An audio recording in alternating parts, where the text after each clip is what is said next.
इतिहास में कुछ ऐसे योद्धा होते हैं जो केवल युद्ध नहीं जीतते बल्कि दुश्मन के दिल में हमेशा के लिए डर पैदा कर देते हैं। आज हम बात करेंगे उस शेर की जिसने मुगल सम्राट औरंगजेब को दक्कन में आकर घुटने टेकने पर मजबूर कर दिया।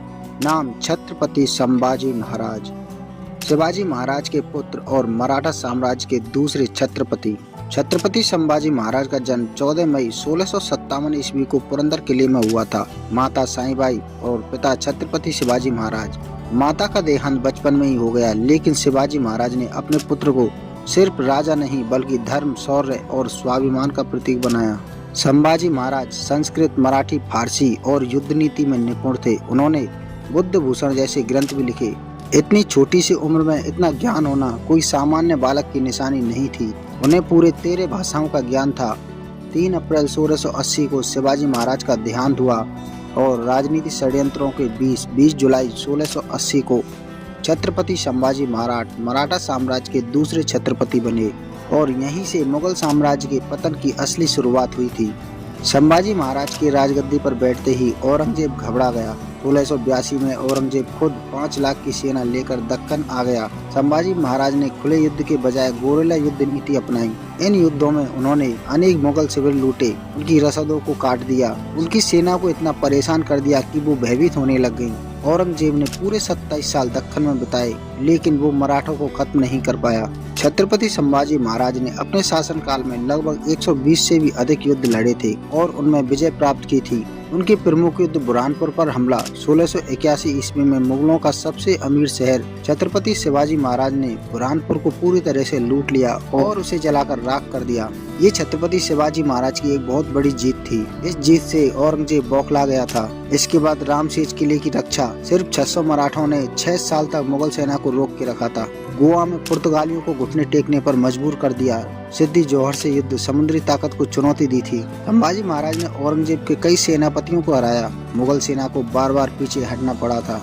इतिहासकार लिखते हैं कि औरंगजेब कभी संभाजी महाराज के नाम से सुकून की नींद नहीं सो पाया था। वह जानता था कि जब तक संभाजी जीवित है मुगल साम्राज्य सुरक्षित नहीं रह सकता। औरंगजेब के लिए संभाजी राजा नहीं बल्कि चलती फिरती मौत था। छत्रपति संभाजी महाराज ने सिर्फ 9 सालों तक ही हुकूमत की थी, लेकिन इन 9 सालों में हिंदुस्तान पर राज करने वाले औरंगजेब की बुनियाद हिला दी थी। लेकिन एक धोखे के चलते 1 फरवरी 1689 को संगमेश्वर में संभाजी महाराज को गिरफ्तार कर लिया गया। ये युद्ध नहीं था, एक सोचा समझा षड्यंत्र था। इसके बाद औरंगजेब ने उन्हें कैद कर लिया। औरंगजेब ने छत्रपति संभाजी महाराज को इस्लाम कबूल करने को कहा, लेकिन छत्रपति संभाजी महाराज ने इस्लाम कबूल करने से साफ इनकार कर दिया। औरंगजेब बौखलाया हुआ था। उसने छत्रपति संभाजी महाराज को अनेक प्रकार के जख्म दिए। उनकी आंखें निकाल ली गयी, जीभ काट दी गई, नाखून उखाड़ लिए गए, शरीर के टुकड़े टुकड़े कर दिए गए, लेकिन छत्रपति संभाजी महाराज ने औरंगजेब के सामने घुटने नहीं टेके। पूरे 40 दिनों तक ये यातनाएं चलती रहीं और 40 दिनों के बाद औरंगजेब फिर संभाजी महाराज के पास गए और कहा